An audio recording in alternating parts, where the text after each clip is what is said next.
Guys, మీరు చాలా horror movies అయితే చూసుంటారు. కానీ 2019లో రిలీజ్ అయిన ఒక హర్రర్ మూవీ వల్ల రియల్ లైఫ్లో చాలామంది అయితే చనిపోయారు. నేనేం జోక్ చేయడం లేదు, ఇది రియల్గా జరిగింది. ఈ సినిమా చూడడం వల్ల దాదాపు 86 మెంబర్స్ అయితే చనిపోయారు. ఈ సినిమాని 1969లో అయితే రిలీజ్ చేశారు. కానీ ఆ సినిమా ఎందుకో 50 సంవత్సరాల తర్వాత అయితే థియేటర్లో రిలీజ్ చేశారు, అది కూడా జపాన్లో. మిగతా ఏ కంట్రీస్లో వాళ్ళు ఈ సినిమాని రిలీజ్ చేయడానికి ఒప్పుకోలేదు.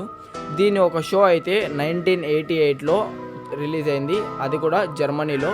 ఈ సినిమా ఆడుతున్నప్పుడు థియేటర్లో మంటలు అయితే నిండిపోయాయి. ఆ మంటల వల్ల 56 మంది అయితే చనిపోయారు. ఈసారి మళ్ళీ 1993లో అయితే రిలీజ్ చేశారు. ఈసారి థియేటర్ మొత్తం కొలాప్స్ అయిపోయి 30 మెంబర్స్ అయితే చనిపోయారు. గాయ్స్, చిన్నపిల్లలు కానీ లేదా హార్ట్ పేషెంట్స్ కానీ ఎవరన్నా ఉంటే ఈ సినిమాని మాత్రం అస్సలు చూడొద్దండి. ఈ సినిమా పేరు వచ్చేసి యాంట్రమ్ ద